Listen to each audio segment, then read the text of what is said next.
Today we should consider very important part of English language, vocabulary. vocabulary में particularly जो phrasal verbs हैं उनका प्रयोग बहुत सावधानी से करना चाहिए और समस्त परीक्षाओं में चाहे टीजीटी हो, पीजीटी हो, एसएससी हो, एनडीए, सीडीएस, सभी परीक्षाओं में फ्रेजल वर्ब्स जरूर से जरूर पूछे जाते हैं और प्राय 2-3 इतने फ्रेजल वर्ब्स आते हैं। अब फ्रेजल वर्ब याद कैसे करेंगे आप? याद करना तो संभव ही नहीं और याद करेंगे तो कोई गारंटी नहीं उसी में से आ जाए। इसलिए फ्रेजल वर्ब को ट्रिक से समझने का प्रयास करें आप लोग। फ्रेजल वर्ब में होता क्या है कि एक रूट वर्ब होती है और उसके साथ प्रीपोजिशन जुड़ जाता है, यानी root verb plus preposition is equal to phrasal verb.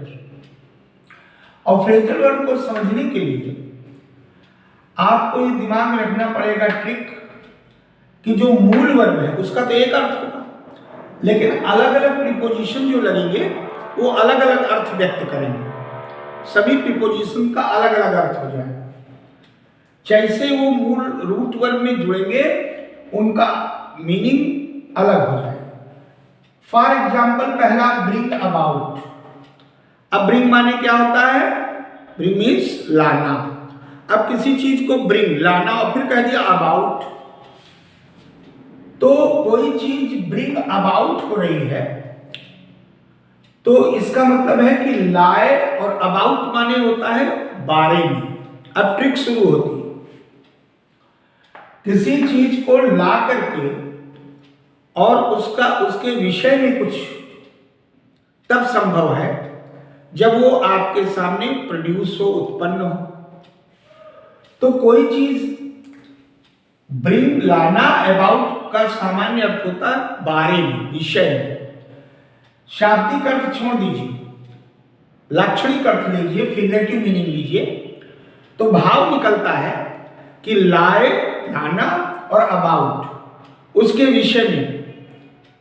तो जब हम कोई चीज सामने ला करके उसको सामने रखते हैं और उसके बारे में बताते हैं तो हम उसको कहते हैं प्रोड्यूस, टू प्रोड्यूस, PRODUC,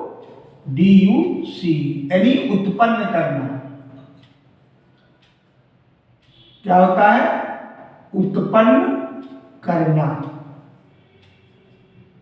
अब अगर आप ये मीनिंग सहज समझ लेते हैं तो आपका काम सहज हो जाएगा, आसान हो जाएगा।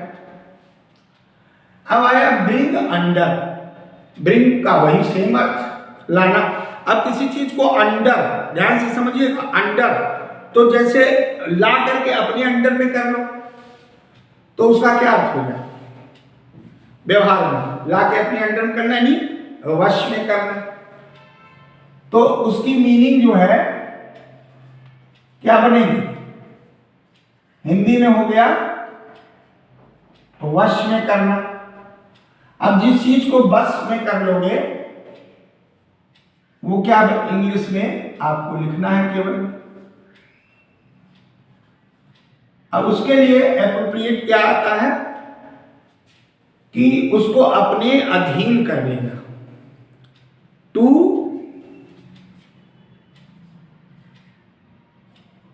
उसको अपने उसमें करना, टू इंचैंट, उसको अपने अधीन कर लेना। टू फैसिनेट भी बोल सकते हो।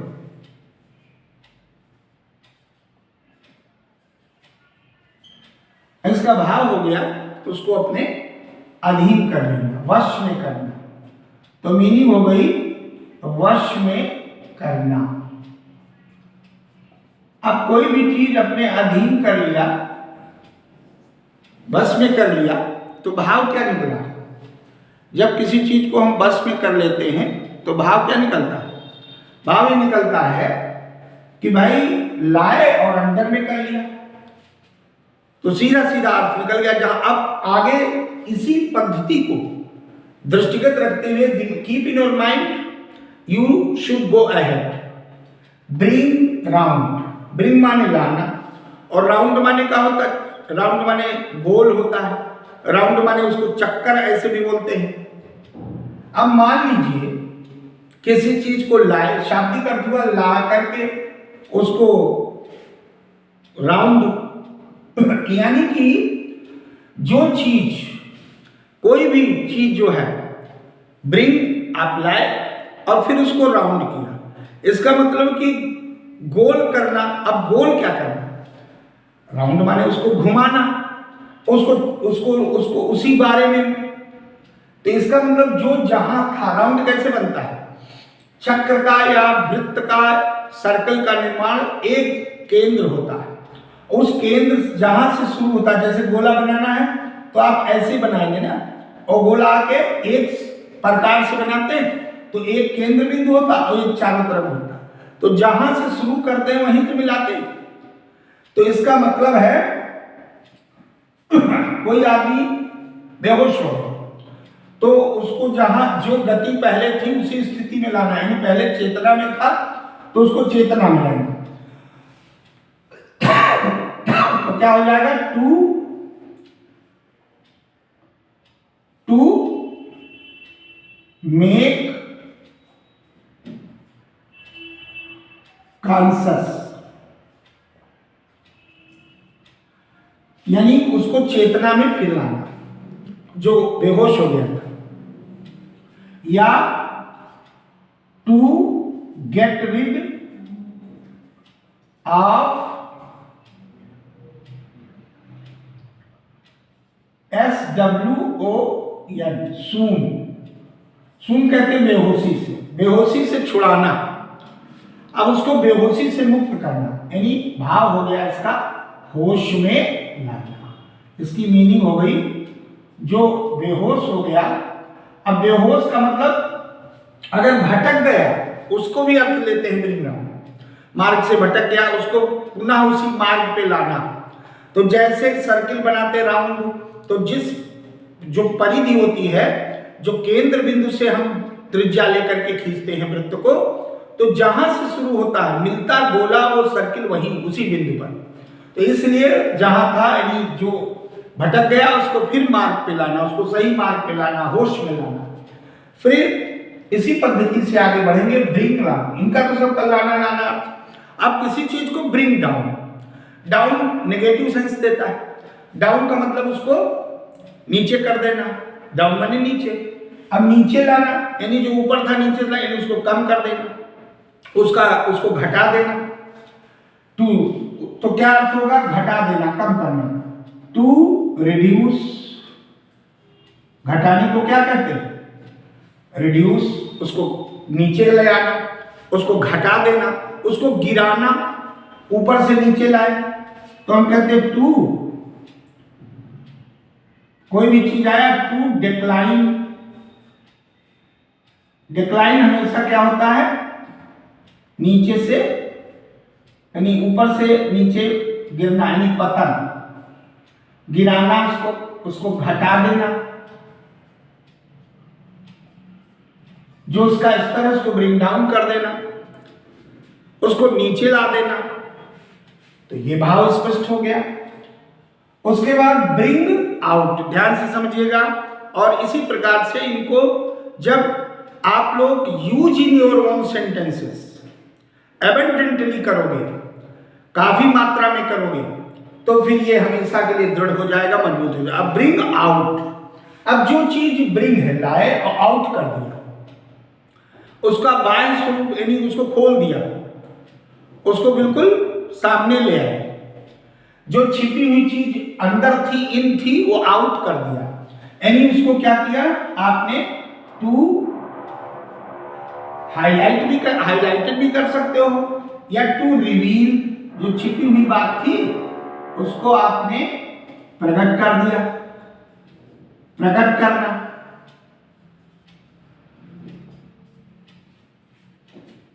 टू हाईलाइटेड, उसको हाईलाइट कर देना।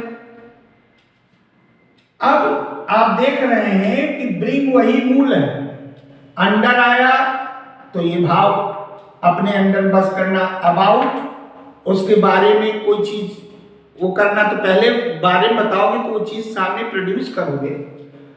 ब्रिंग राउंड आया तो जो चीज जहां से शुरू जिस पूर्व अवस्था में थी उसी पूर्व अवस्था में लाना, ये ब्रिंग राउंड हो गया। ब्रिंग डाउन सीधा सा ला के नीचे करना, यानी उसका स्तर घटा देना। अब ब्रिंग आउट जो छिपी हुई थी उसको प्रकाशित कर देना, प्रकट करना। टू रिवील, टू पब्लिश भी कर सकते हो, टू पब्लिश यानी उसको प्रकाशित करना। तो ये जो ऑप्शन वहां मिलेंगे परीक्षा में, उन ऑप्शंस को दृष्टिगत रखते हुए keep in your minds, you should try to solve this type of question without cramming. उसके बाद आया ब्रिंग अप। अब देखिए एक और संकेत, जो मूल क्रिया एक, प्रीपोजिशन अलग अलग, अब हमेशा पॉजिटिविटी यानी पॉजिटिव सेंस डिनोट करता है। तो लाए फिर उसका आप यानी ढंग से यानी ऊपर का इस तरह उठाया, आगे बढ़ाया। तो आगे बढ़ाने का मतलब जो चीज मूल अवस्था में थी उसका विकास किया आपने, उसका पालन पोषण करना। तो हम क्या कहते हैं उसको, टू नर्चर। नर्चर माने पालन पोषण करना। टू नरिश यानी उसका पालन पोषण करना। भाव क्या आया, अब जैसे आप इसका वो बना लेंगे वाक्य में प्रयोग तो और अच्छा हो जाएगा। यशोदा ब्राट कृष्णा अप, ऐसे सब के प्रयोग।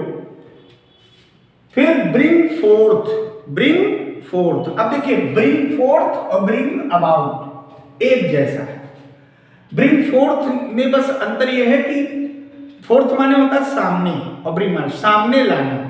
तो उसमें भी सामने लाओगे तो वो चीज आपके सामने किसी चीज को लाओगे तो उसको जो नहीं थी सत्ता में उसको लाके आप उत्पन्न करोगे। तो ब्रिंग फोर्थ का भी अर्थ इसी सिमिलर है, टू प्रोड्यूस उत्पन्न करना। टू एनलाइटन भी होता है, मतलब जैसे अंधकार से छिपी हुई चीज है उसको लाइटन करना यानी उसको प्रकाशित करना। ये प्रकाशित करना किस सेंस में आएगा, अंधकार से में जो है उसको प्रकाशित करना। टू प्रोड्यूस, टू एनलाइटन, तो इसको हम उत्पन्न करना। और क्योंकि इंग्लिश में एक ही शब्द के भावगत अलग अलग अर्थ हो जाते हैं, तो अर्थ हो जाएगा कि जो इनलाइटेड बने उसको प्रकाशित करना। प्रकाशित करना छापना, छाप के नहीं, यानी अंधकार से प्रकाश में लाना, उसको अंधकार से प्रकाश में लाना। तो इस प्रकार से अंधकार से प्रकाश में लाना अर्थ हो जाएगा, प्रकाश में लाना, ये भाव हो जाता है। अब आप देखें कि जो चीज अंधकार से प्रकाश में आती है वो किस प्रकार से, इसको अगर यहां नहीं आ रहा है तो इसको देख लीजिए, सुन लीजिए। अंधकार से प्रकाश, जो चीज अंधकार से प्रकाश में आएगी वो क्या हो जाएगी, प्रकट हो जाएगी, सामने परिलक्षित होगी, दृष्टिगोचर होगी। तो इनका अगर प्रयोग आप ढंग से करते हैं तो ये जीवन में नहीं भूलेंगे। जैसे आप इसको कर सकते हैं कि the scientist bring about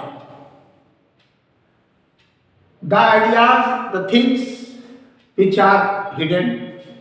bring under, by his behaviour he brought under everyone, सबको बस में कर लेता। Bring round, one who is shunned, one who is fed up, to get rid him, and to bring him round. Bring down You should try to bring down the expenses of your life. Bring out. This book was brought out by William Shakespeare. Bring up. The mother brought her son up. पालन पोषण किया. Bring forth everything. The intelligent one who is intelligent always tries to enlighten, and he brought forth to everyone tries to bring forth कुछ भी the ideology. तो इस प्रकार से वाक्य के प्रयोग the more you practice by formation of the sentences the more you gain. वो और वैसे ट्रिक से ही आप समझ लीजिए कि मूल शब्द क्रिया जो रूट वर्ब है वो एक अलग अलग प्रीपोजिशन से अर्थ बदलेंगे. और उस पर ध्यान रखें नेगेटिव और पॉजिटिव सेंस का भी. जैसे मैंने अबाउट को सब परिभाषित किया एनालिसिस की. उम्मीद है कि आप लोगों को समझ में आया होगा और ये ट्रिक बार बार आप सुने और मेरे वीडियोस देखें, उनको शेयर करें, उनको सब्सक्राइब अधिक से अधिक करें और ज़्यादा से ज़्यादा लाइक करें. उत्तरोत्तर आपको ये मिलता रहेगा. अगले वीडियो में फिर हम आगे चर्चा करेंगे. Thank you very much.